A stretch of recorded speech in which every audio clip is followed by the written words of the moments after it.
silence trim walkthrough in Minecraft. If you want to go in guns a-blazing, you don't need wool, but if you want to play it safe, you can, it's recommended to bring wool. I'd also recommend building a ender pearl fishing rod stasis chamber. This will save you time in getting back in rockets, and it'll also be a fail-safe in case you fail and get almost killed. The basics is you just have to build the trapdoor and like ender pearl part on a different chunk than the pressure plate or nether portal. I'm gonna quickly walk through how to find an ancient city, so if you already know it or if you already have one, just scroll a bit. When you find a mountain, there could just be a deep dark generating. Ancient cities can generate in deep darks, but deep darks can generate on their own. So when you fly around, look for mountains.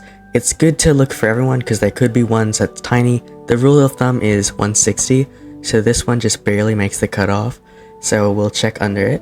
So yeah, the ones you might expect to have it might make you go on a wild goose chase, while the ones that just barely make the cut, like this one, have an ancient city underneath. If you have to glide into it, I'd suggest trying to glide onto this portal structure or trying to glide onto the outskirts, just so you don't trigger any screamers or shriekers on your descent down. I'd also recommend that you familiarize yourself with this portal structure, just so that if you trigger a screamer and they summon the warden, you can quickly fly up here and get away from it. I know I have Fulbright, but it's a little bit more harder without it, but it is doable. So just try and remember at all times where this is. It'll make your life easier. There might be some screamers and shriekers on this already, but there isn't a lot. So I recommend clearing it out because it's a really decent place to have as a failsafe. And you can just build a simple staircase out of wool to get down. If you hate how slow you are while crouching, you could try crouch jumping. Basically, you start sprinting and you hit crouch and you just continue to jump and like bunny hop. You may see this ice room and you might think, oh, I'll go in there. Do not ever go in there. There's nothing you want in there. It's just a bunch of food and ice, and it's not worth it one bit. There's always shriekers in there and they'll scream, and there's the jukeboxes, and as soon as you step on that, it's just not worth your time. The good structures are the ones with 2 or more chests, such as the skull room or the bathhouse. They definitely have different names. These are just what I call them, but the high priority ones are the ones with multiple chests. If you bring wool, then you just have to cover the chest with wool. Make sure you cover the back in case there's a sensor there, and always cover the top, because you never know if there's something on the top of the building that could hear it and then trigger it. So just like this and you'll be fine. You can play it extra safe and cover the corners, but you really don't have to. If there's any screamers or sensors in like really close proximity, just cover those too, especially if they're touching the chest, because you'd have to cover them anyway. But then open the chest. If there's nothing you want, just close it.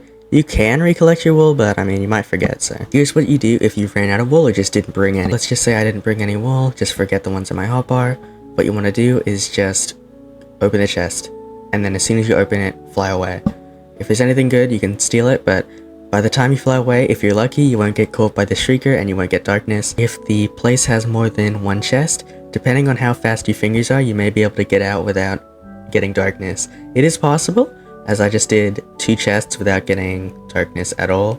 It's definitely a lot easier with Fulbright, but I just use Fulbright for the videos, so it also shows that if you run out of wool, you don't have to go home. You can just play a little bit more aggressively, and then high risk, high reward, but there's not really a risk if you have a pearl stasis. So say you trigger the warden, just make sure you fly up to something. Even these pillars will do, but just wait out the darkness. Don't try and fly away because you'll buzz into a wall. Like, see the warden spawned over there? You know what we're gonna do? We're not going over there. We're just gonna go the other direction.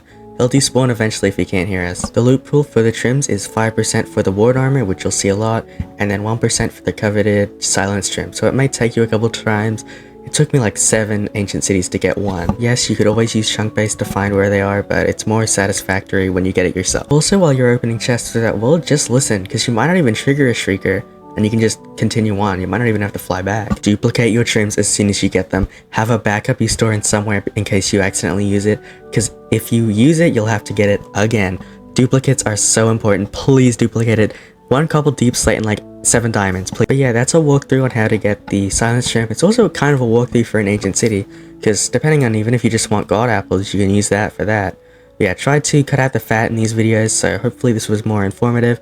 Thanks for watching. Subscribe!